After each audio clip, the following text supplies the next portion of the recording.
Okay, we're here. Ready for the thing? Okay, here we go. Have fun. Have fun. Hey, Smile. I will try. Yeah, thank you.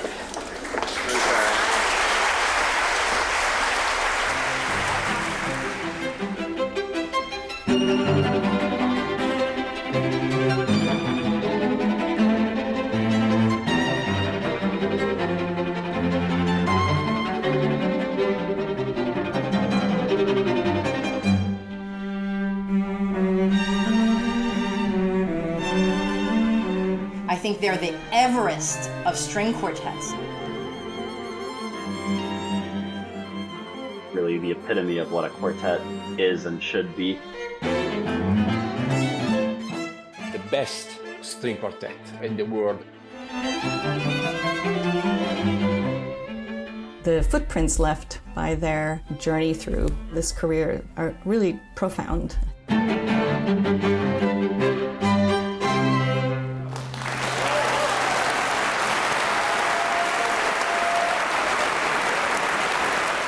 Phil Setzer and Eugene Drucker are both college friends from the time they were studying at Juilliard, as was I. So the Emerson Quartet is my quartet. That's who I really learned the quartet repertoire from. The quartet contacted me and asked me if I would be interested in performing with them to do the Schoenberg String Quartet. And so this was the beginning of a long and fulfilling relationship between me and the quartet.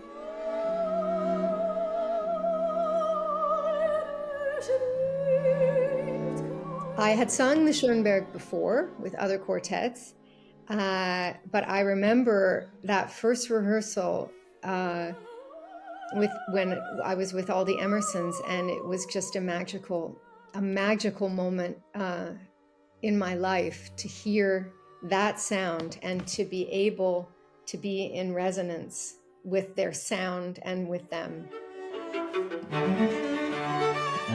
You can hear their hearts, and you can hear their minds, and you can hear their intellect, and you can hear their passion in a recording just as much as when you go see them live.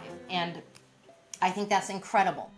An ensemble that is able not only to combine a great technical level, but also to put together personalities, characters, and great music. They do everything right. They play with good sound. They always do their research in terms of how to play the right style. And also they're very good about making sure that the listener can hear each individual voices within the quartet.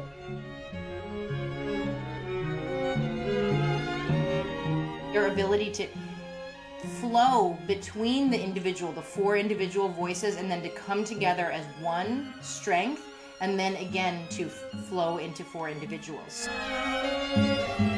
What my group has talked about, and what we've taken from the Emerson Quartet also, is just how incredibly important it is to be open and respectful with one's colleagues at all times. Know people's boundaries, know their limits, and try to be as hyper aware as possible as to what your colleagues around you need at all times. Can you find a way to work together on resolving very small issues as well as really large issues? Can you learn to trust one another musically and professionally and personally? So there's so many elements that can pull a group apart, and we all know the mortality rate of young quartets is very high. So it says a lot to have a group that's able to stay together for decades. And of course, talking to them and playing with them, joking with them, and have dinner with them after the concert was something that enriched us so much and inspired us so much. And they all have a sense of humor, and that's paramount in a quartet, to be able to laugh at yourself. We all make mistakes, and sometimes a bon mot or a joke delivered at the right time can save the day. I just get this smile on my face because we've really had a lot of fun, even though we did like incredibly serious music together, always. We've never done any comic kind of pieces. But the joyfulness and the joking which accompanied this super serious music is something that really brings a lot of light to my heart. They're the least temperamental quartet, I think, that I've ever seen. And that, of course, makes working with them a pleasure. I'm also not such a temperamental guy, so most of the time we rehearse and talk about food.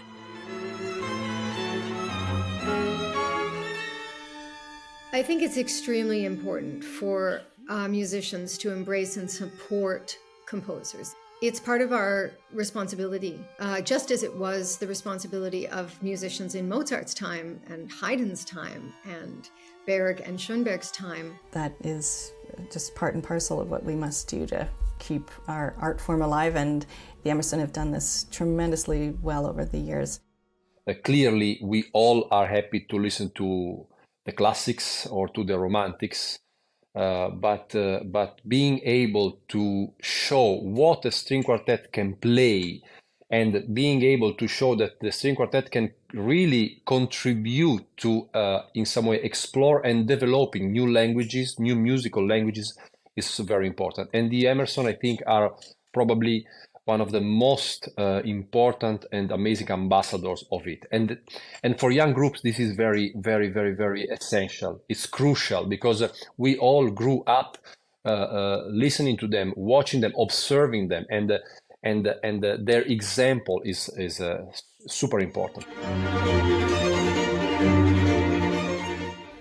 One can find relevance on a concert stage, but the long-term arc of the influence of one's life, I think, is reflected in the paths, in the support you give to the people who are coming after you, the artists. And the Emerson guys have been doing it for the arc of their career.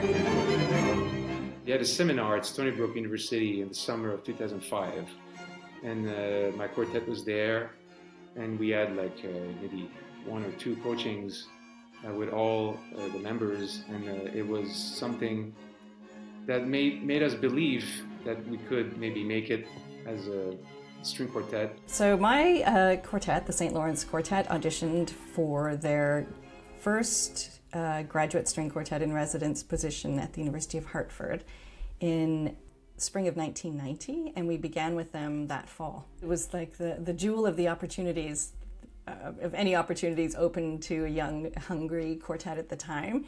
The Emerson were and are rock stars in the field, and the opportunity to have this kind of mentoring situation with them was extraordinary. The amount of knowledge that they were able to share with us, not only about the music, but how to learn new repertoire, how to interact with your colleagues, how to play your instruments better to create a better quartet sound. You know, there's that moment as a student where you think, oh, I'm playing next to my my teachers or my heroes. It's tremendously moving. Thanks God, the Emerson Quartet teaches a lot, and I really hope they will teach a lot in the future.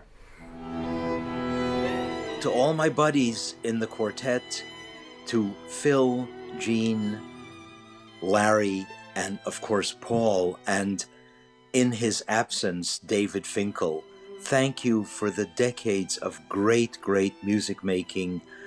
Oh, Emerson lads.